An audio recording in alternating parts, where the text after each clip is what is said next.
Rajshri Satputale, associate professor VNIT Nagpur, electrical engineering department. आणि आमच्यासोबत आणखी एक सर आहेत, अश्विन डबाले, डॉक्टर अश्विन डबाले, आणि ते पण फ्रॉम इलेक्ट्रिकल डिपार्टमेंट आहे. तर ॲक्च्युली आमचा जो प्रोजेक्ट आहे हा कॉम्बिनेशन आहे ॲस्ट्रॉनॉमिकल नॉलेज आणि इंजिनिअरिंग ॲप्लिकेशन. तर आम्ही काय केलेलं आहे की जे तिथी आणि नक्षत्र जे कॅल्क्युलेट केला जात होतं पंचांग वगैरे या पद्धतीने आम्ही त्याला कॅल्क्युलेट केलेलं आहे. आमचा एक अल्गोरिदम आहे. तर सेम जे पंचांग कॅल्क्युलेट करतात त्याचा मी एक अल्गोरिदम बनवलेला आहे आणि त्या अल्गोरिदमला स्टेपर मोटरनी आम्ही त्याला म्हणजे तिथी आणि नक्षत्र दाखवतो आहे क्लॉकवर. तर त्याच्यासाठी जी कंट्रोल सिस्टीम डेव्हलप केली गेलेली आहे ती इलेक्ट्रिकल डिपार्टमेंटमध्ये राजश्री मॅडम आणि अश्विन डबाळे सरांनी केलेलं आहे. तर कन्सेप्ट हा आहे की पंचांगमधनं तुम्हाला नक्षत्र आणि तिथी कॅल्क्युलेट करण्यापेक्षा आम्ही एक कम्प्युटिंग सिस्टीम बनवलेली आहे तिथे आर्यभट्ट पार्कमध्ये आणि त्याच्यात मोठे मोठे 2 असे डायल्स लावलेले आहेत. तर सन आणि मूनची पोझिशन आम्ही रीड करतो आहे आणि ज्या कॅल्क्युलेशन्स आहे तिथी आणि नक्षत्रासाठी त्या कॅल्क्युलेशन्ससाठी आम्ही एक प्रोग्राम बनवलेला आहे. आता हा प्रोग्राम काय करतो की आपल्याला एक्झॅक्टली तिथी आणि नक्षत्र कॅल्क्युलेट करून देतो.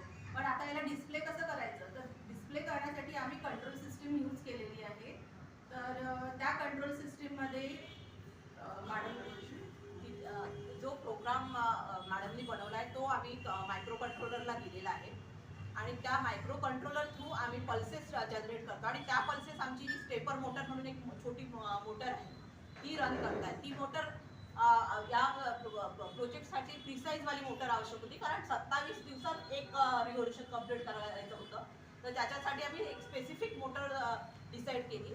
ती स्टेपर मोटर आहे. त्याला जेव्हा पल्सेस दिले जातात तेव्हाच ती फिरते आणि त्याप्रमाणे तो पॉइंटर घुमतो.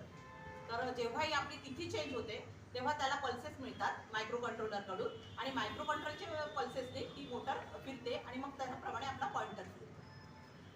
आणि म्हणजे आम्हाला हे म्हणायचं आहे की आमचं जे प्रोजेक्ट आहे त्याचे सायलेंट फीचर्स आहेत काही. तर जिथे आम्ही इम्प्लिमेंट केलेला आहे हा प्रोजेक्ट तिथे इंटरनेट फॅसिलिटी जी आहे ती स्ट्रॉंग नाही आहे, पुअर आहे. पण ऑफलाईनमध्ये पण आमचा प्रोग्राम अगदी व्यवस्थित रन होतो आणि एक्झॅक्ट कॅल्क्युलेशन्स पण exact point two point calculations आहे. दुसरी गोष्ट म्हणजे आम्ही काय केलं की आता जो अँगल जो असतो तो 0.03नी आम्ही त्याला डिफर करतो. म्हणजे जो पॉइंटर आहे तिथी आणि नक्षत्र दाखवायचा तो 0.03नी. तर एनर्जी सेव्ह करायला त्याला आम्ही 30 मिनिटांसाठी ऑफ करतो, परत ऑन करतो. म्हणजे एनर्जी रिस्टोरेशन पण होतं तिथे आणि पॉवर फ्लक्च्युएशन खूप असल्यामुळे आता ती एक प्रकारचा एरर जनरेट होतो. तर एरर फ्री कशी सिस्टीम करता येईल हे पण एक आमच्याकडे चॅलेंज होतं. तर त्याच्यासाठी पण आम्ही एन्कोडर आणि प्रॉपरली एरर कॅल्क्युलेशन करून म्हणजे सिस्टीम बंद जरी पडली 1 दिवसासाठी जरी बंद पडली तरी जेव्हा ती पॉवर येईल आहे आपोआप रिबूट होईल आहे आणि एक्झॅक्टली जे कॅल्क्युलेशन्स आहे तिथी आणि नक्षत्राचे ते तुम्हाला अगदी तसेच्या तसे मिळतील.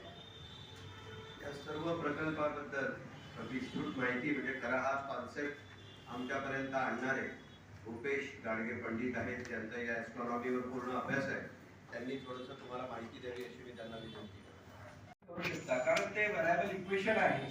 चंद्राचं रोटेशन प्रमाणे तिथी तयार होत असते आणि चंद्राचं रोटेशन हे स्थिर नाही आहे. महिन्याभरात 29.5 दिवसात चंद्र एक परिक्रमा जरी पूर्ण करत असला तरी दर दिवसाला त्याची गती कमी अधिक होत असते. हे challenging task Sheetal Raut madam आणि सातपुतळे मॅडम यांनी तो स्वीकारला आणि खरं तर एका तासात सुद्धा ते व्हेरिएबल असते. इतकं जसं ग्रेगोरियन कॅलेंडरचं जे टाइम आहे म्हणजे 24 तासाचं आपलं घड्याळ ते बनवणं फारच सोपी गोष्ट आहे. म्हणजे 24 तासात मिडनाईट मध्ये 0 to 0 आवर्स पर्यंतचा जो एक दिवस आम्ही मानतो ते सिंपल कॅल्क्युलेशन आहे. पण चंद्राची गती नापणं म्हणजे कधी ते 18 तास असते, कधी ते 27 तास असते. एवढं कॉम्प्लेक्स कॅल्क्युलेशन आज तोवर जगामध्ये भारतातच नव्हे तर जगामध्ये कुठेही मांडलेलं नाही. मी VNITच्या सर्व प्रोफेसर्स डायरेक्टर सर या सर्वांचं धन्यवाद मानतो की त्यांनी हे चॅलेंज ऍक्सेप्ट केलं आणि वर्षभरात ते ऍक्टिव्हेट सुद्धा झालं. म्हणजे आजही ते व्हाया कम्प्युटर सॅटेलाइट प्रमाणे ते दिसतं आणि इतकी लोकांमध्ये त्याची उत्सुकता आहे की हे खरोखर इतकं सायंटिफिक आहे. आम्हाला फक्त ते चतुर्थी उपवासासाठी, एकादशी उपवासासाठी, अमावस्या म्हणजे अशी बसते बस एवढंच आमच्या डोक्यात गेलेलं आहे, त्या व्यतिरिक्त काही नाही. खरं तर याची वैज्ञानिकता तिथे आम्ही असे 10 ऋषींचे इन्व्हेन्शन सुद्धा आम्ही तिथे लिहून ठेवलेले आहेत, जेणेकरून जे इन्व्हेंटर्स होते हे जर कॅल्क्युलेशन तुम्ही जर बघितलं असाल तर 1630 नंतर गॅलिलिओच्या नंतरचेच आहेत. म्हणजे जर तुम्ही आईन्स्टाईन, न्यूटन हे जर सायंटिस्ट जर विचारात घेतले, त्या पलीकडे सर्व ऍस्ट्रॉनॉमर हे भारतीय, त्यामध्ये वराहमीर असतील, आर्यभट्ट असतील किंवा मग नागार्जुन असतील, यांचे असून सुद्धा इतिहासात आमच्या विज्ञानामध्ये, आमच्या सिलेबस मध्ये त्याची नोंद नाही. म्हणून याची उपयोगिता लोकांसमोर सायंटिफिकली यावी. मी परत एका यंत्राची तुम्हाला माहिती देतो.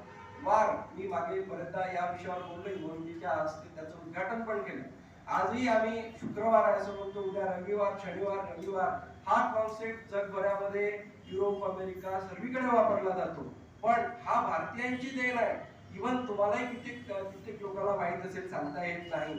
याचं विज्ञान मंदगती ग्रहापासून ते शीघ्रगती ग्रहाचा त्या काळात हजारो वर्षापूर्वी जो क्रम मांडला, तर या अशा ऍस्ट्रॉनॉमरला खरोखर तर सॅल्यूटच आहे. पण कुठेही नोंद नसल्यामुळे आम्ही या प्रोफेसर्स, या टेक्निकल लोकांना आम्ही सांगितलं की इतकं खरोखर सायंटिफिक आहे, तुम्ही यावरती काहीतरी करा. आणि त्यांनी खरोखर खूप मेहनत करून हा प्रोजेक्ट आणला.